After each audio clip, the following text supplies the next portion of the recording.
what all qualifications do you think are important in India for you to become a sports psychologist?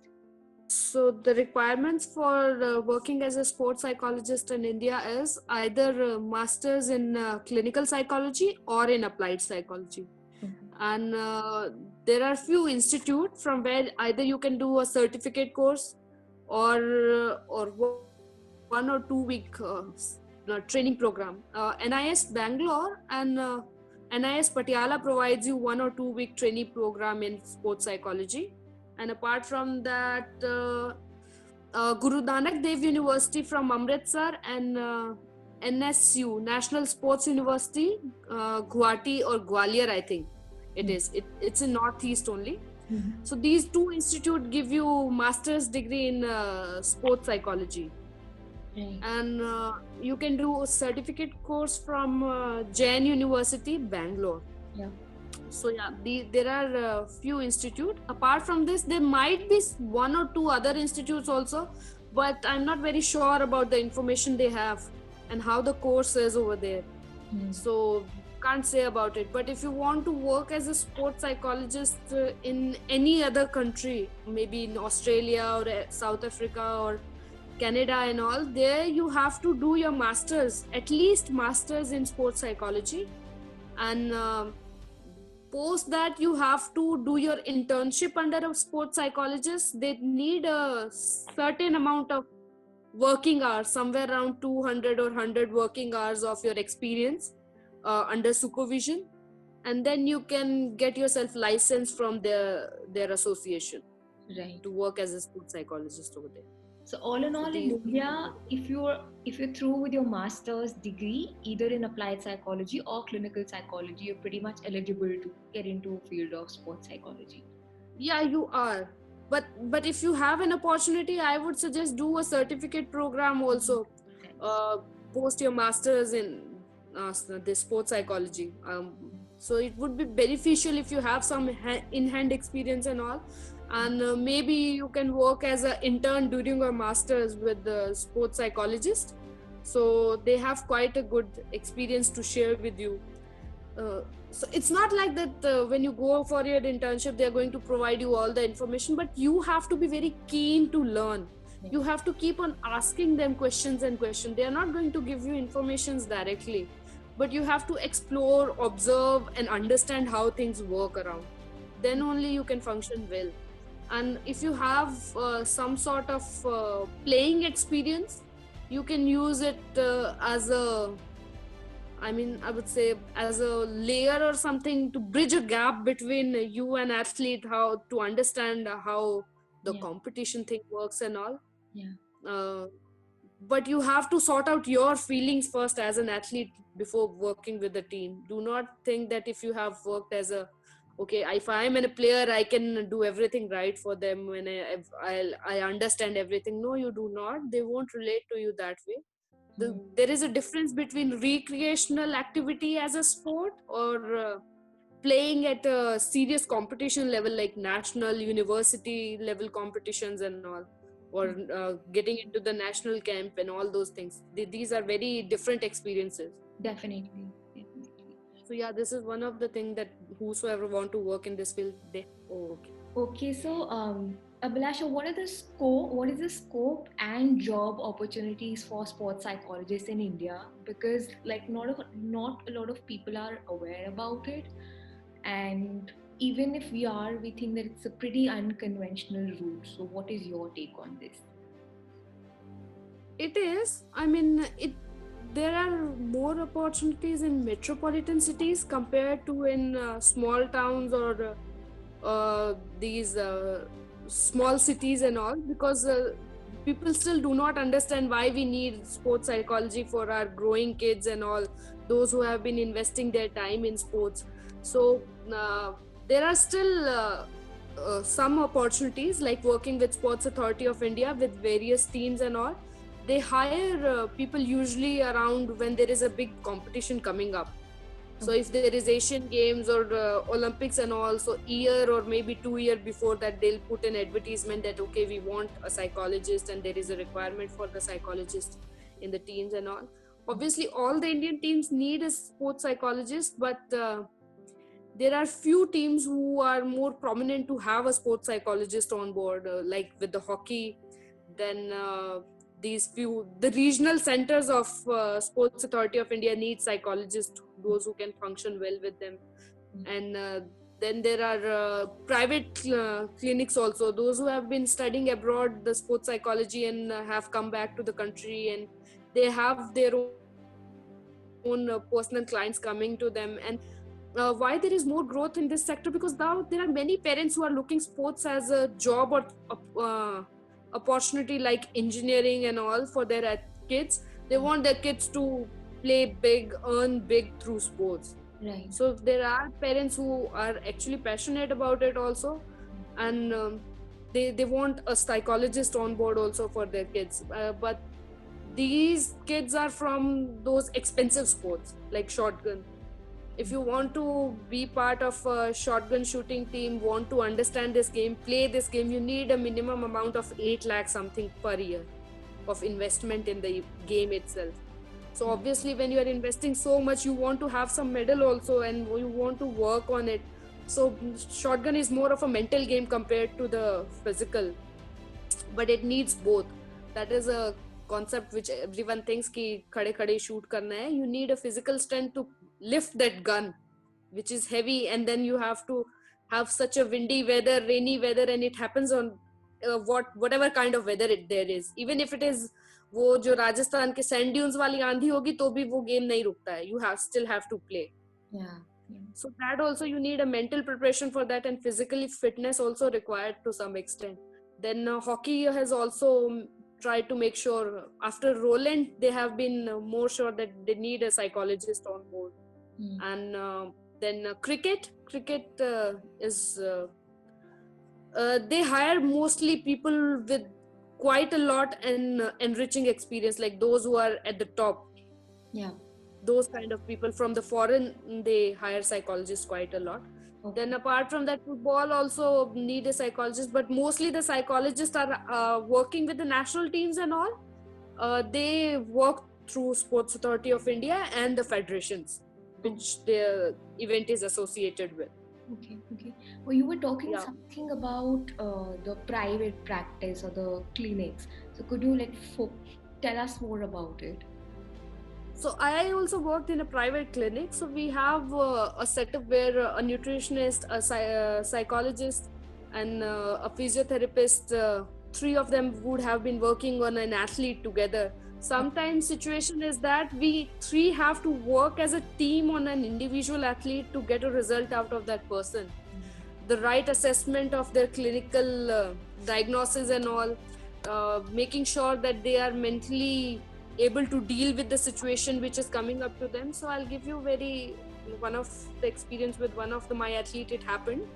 It happened. So this one athlete I had, she was from rifle shooting. Okay.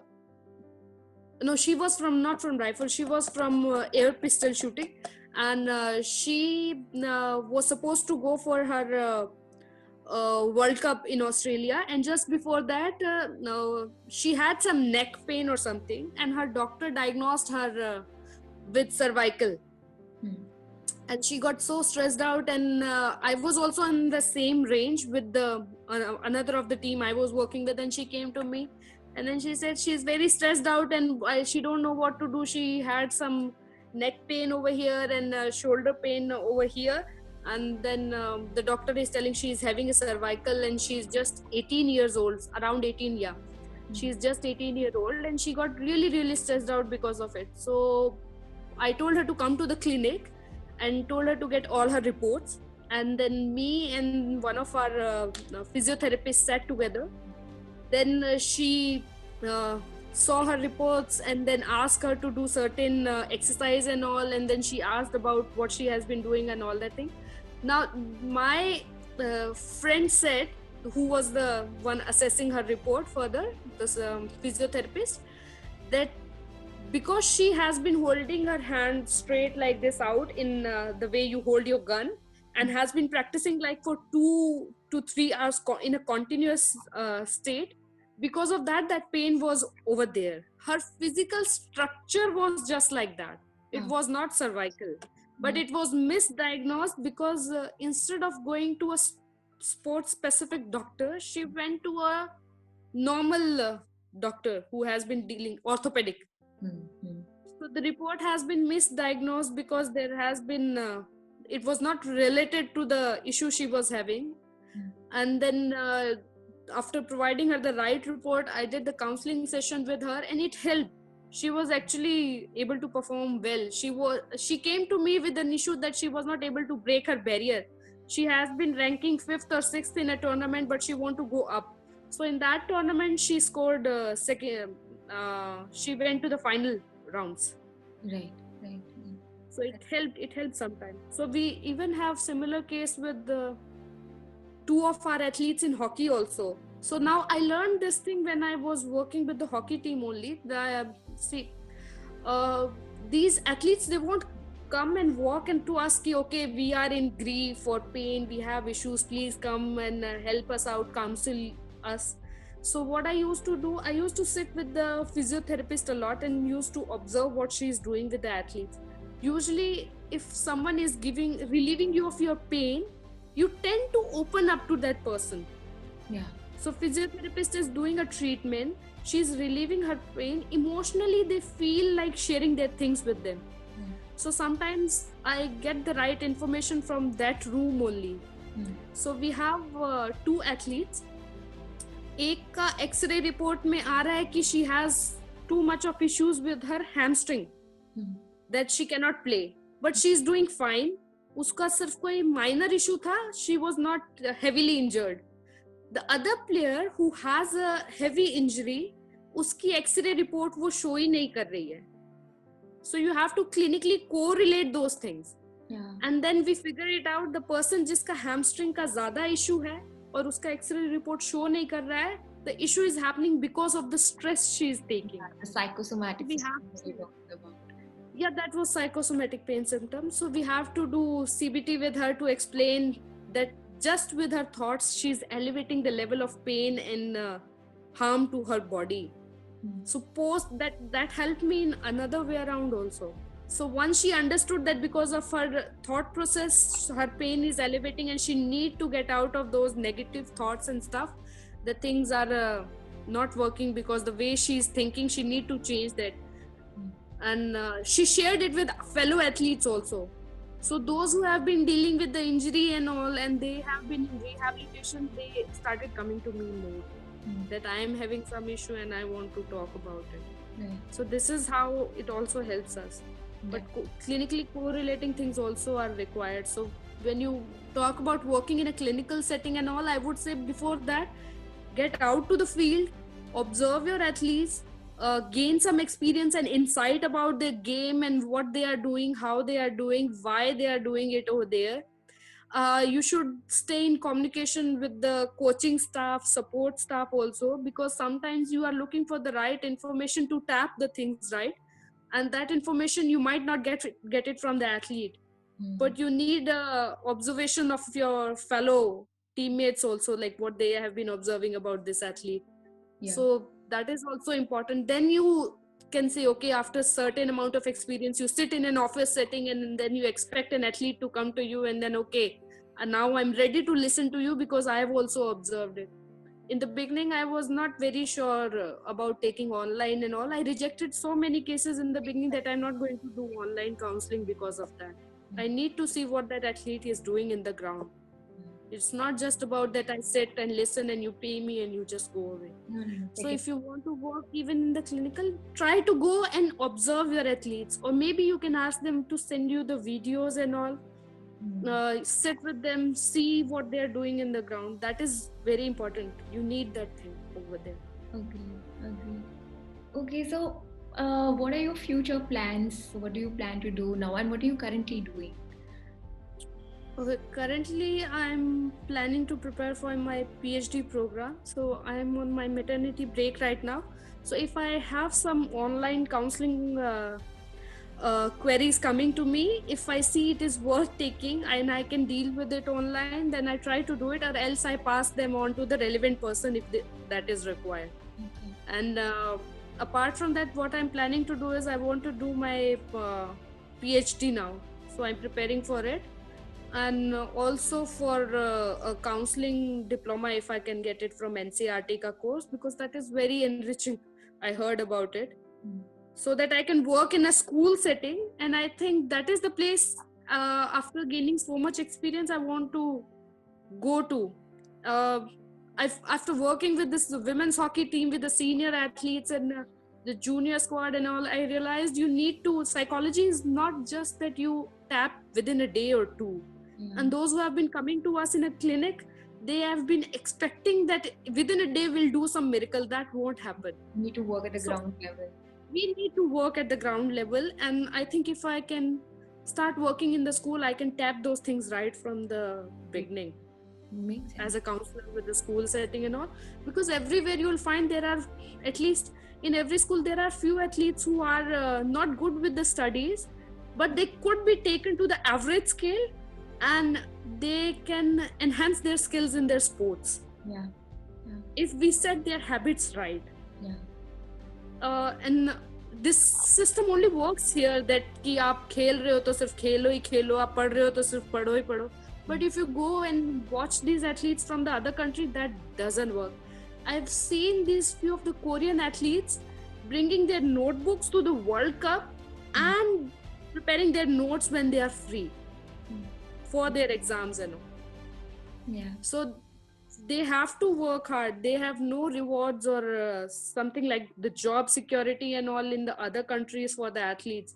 If you want to earn money, then you have to work for them. Even the German hockey team have the national team coming together, national campers all coming together and practicing just 3 days a week. Yeah. The rest of the days they are working with their job and stuff.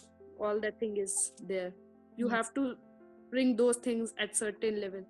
And if we do not lift the education with them, then our athletes won't be good at the international stage also. Even in sports also, you need education. Agree. I find it over there. Yeah. Because Sometimes this education work as a hindrance also. Those who has been from the rich families have been good education also. They are also not very well aware of this psychological thing, that need to be educated about the psychology, why it is important and how it can work. Once they understand, we can work on them, we can work with them on the psychological scales. But for those who are not from the educated background, they need education for the quality of life once they are out of this sports. exactly, like once you're not a sports person, which exactly takes me You to have the to next work. question, because you can't be a sports person for the rest of your life. Like you do retire at some point of time or the other, or there could be some injury, right? Then in that particular situation, what do you do? So one, of course, the education would help you in that case, but that actually takes me to the next question: that if you love sports and you cannot end up becoming a sports person for whatever XYZ reasons, what are the other career options that one can explore in this area? So if you get a degree in bachelor in physical education, you work as a physical education teachers in school, and in colleges also you can work as a lecturer of physical education in colleges. The same process you do with BA, B.Ed and all that thing. All those options are still available for you. Apart from that, you can apply for the other government jobs also. And if you are looking specific to work in sports, if you are from the medical background, you can look to work as a sports medicine doctor. You can work as a sports physiotherapist with them. You can work as a physical trainer with them. Biomechanics, nutritionist. These are a few of the options from those who are from the medical background. I have seen these many people working with the team. It's not just one or two person who work, but it is a team of people, at least 9 to 10 who has been working. If you are just 12th pass, then you can do the Measure course from NIS. They have been providing you a diploma or certificate program, 2 to 4 weeks or something, and then you can work with the teams also as a Measure just after completing your 12th. Then you can work as a video recorder and I would, I just forget the term exactly which they use for them. And commentator, all of that bit can also. Commentator. Yeah. Every team has their individual cameraman, the one who records their videos.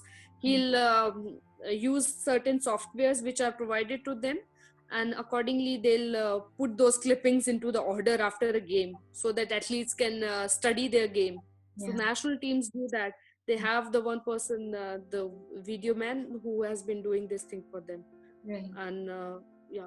Then I think And sports somebody who's psychology from a also. management background can also get into sports management. Yeah, if you are from sports management, you can work as in the sports management thing in the office setting. Then they have someone working in sports law. So if you have the knowledge of law in the sports field, what all laws and legalization work is required, so association hire that particular person for that thing. For example, for those who has been into shooting, they need to follow certain guidelines how to buy your weapon, the which one you need for your event. It's a weapon actually. So air pistols, shotguns and all, they cost quite a lot money, and with a very specific letters and all you need from your association, which shows that why you have been just using this equipment for the sports purpose and not for as a weapon to harm others. So that is also required, your passports and so many documents we need when we go abroad with the shotgun teams and all. The documents have been checked at every point. You have to get yourself cleared from those specific personnel over there who is supposed to get these documents checked and all that thing. They'll check your weapon, they'll check the number of your serial number of your weapon, every part of your weapon actually. Give tips for psychologists who are entering the sports psychology field, number one. And number two, could you do you have any tips or suggestions or advice for people, young students in fact, who are willing to either become a sports person or willing to join any kind of career related to sports? There are not many tips, because I think throughout the video I have been explaining it quite a lot, that why you need those to be a keen observer about becoming. Even if you want to become a psychologist, you have to observe their expression and everything. They are not going to say it verbally. There are non-verbal cues, you have to understand them, read them. So make sure that if you are a student, then one thing my teacher also said is that you have to start observing everything around you. So if you learn, observe people and all, I'm not asking you to judge them or okay, this specific reaction is for this, but just in a way that without a judgment, try to understand them. So you have a proper that psychological mind setup also, so that okay, if someone is coming with a very specific problem to you and you do not have a solution to it, but sometimes you just need to listen to the person, so that the other person also feel relieved also, that this person is not judging me for my situation, and then they have to listen. That is very important. And apart from that, like I would say that invest a lot in your theoretical work and understand how you're going to use that in a practical field. This is one of the thing I missed a lot, that we do not have proper guidance, neither in masters or neither in bachelors also. So they never gave us a situation like this. Okay, so the way I have been giving you these examples and explaining this, they should have these counseling sessions and all, which experiments they make us do. It is not about just sitting over there and doing 16 pf or some other assessments over there. They should make it more of a session kind of like how you're going to conduct your sessions, how your reports are supposed to be written in a particular setting. So probably try even doing an internship in the first place. Yeah, internship also works, but that thing should, it's a responsibility of those teachers who have been teaching over there, that they I mean, load these athletes, they're students with these skills. They should teach them these practical skills. Okay, session aise conduct hota hai. This is how you sit with your person. You make it a live session. You become a subject. Your athletes is student is going to do a counseling session, give them a script situation so that they can imitate it and understand the behavioral part of that counseling process, which has never been taught to us, that how you are supposed to do. So it was very difficult. I was very keen that okay, I have to learn that very specific way. So my learning style is kinesthetic. I need to see, observe, try it with my hands, then only I'll be sure, okay, I know this thing. Else I keep on having doubt, okay, if I'm doing it right, whether I'm doing it right or not. So I had that thing for quite some time. So I used to sit in the psychologist office, the one who has been in Bangalore back then. So when I was new into the field, and then everyone tell ki haan join kar lo, ho jayega, seekh loge in the field, it was very difficult experience for me in the beginning. So when I had free time, I just go into that room, sit and see what she's doing, how she is doing, and all that thing, how she's making these reports and all. So then I learned, okay, these are the things which I was not doing right, so I can rectify them accordingly karke. So that is one of the things they need to work upon it. Maybe if some teacher provide, if some students can also suggest it to their teachers, not like do sessions with us like this, so we also understand the process. Then learn your theory is good. If your base is very clear, then it's going to help you a lot. Even if you're working, you still so much of knowledge, because every situation is going to be different from the last you have encountered. So you have to understand how to handle it with your experience and everything. But if you learn, you will learn more and more ways to deal with them. So it's more like not everything can fit in a particular way. So Western psychology we have been studying, but when you are dealing with the Indian population, you have to modify according to the need and situation. And to understand that, you have to read your theories well and do research, writing research articles and all that thing.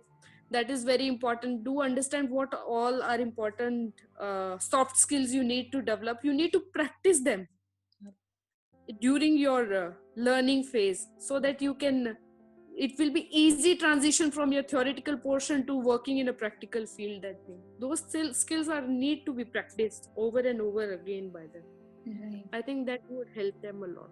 Yeah, Abhilasha, for sharing everything that you just did right now, because I'm sure, unlike a lot of other fields of psychology, wherein we have access to a lot of resources, a lot of material, and a lot of professionals who can come and share about their career journey.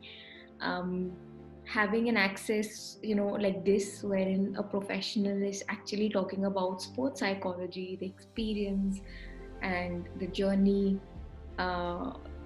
you've been on national, international level. So all of that, for sharing all of that, thank you so much on behalf of students already. Is there any? I want to add one more thing to this. See, if please, to those who have been watching this video and all that thing, it is not a mandatory requirement that to become a sports psychologist, you don't need to be an athlete yourself. You have to understand that person. That is important. How do you do? That is up to you and your amount of knowledge you have, and experience and learning and listening you get through that.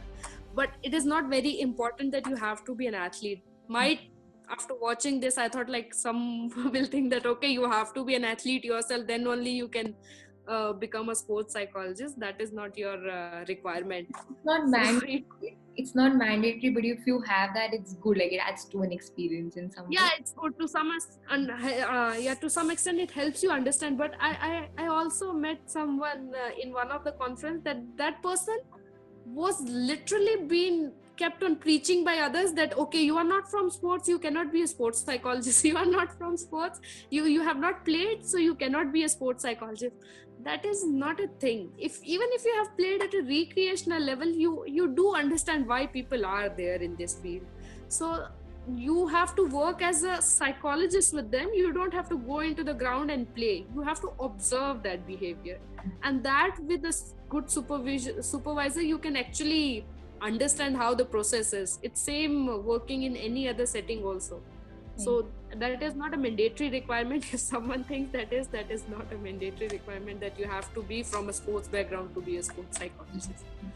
If you explore this field, you feel it is interesting, you can work in this setting with the required qualifications. Yeah.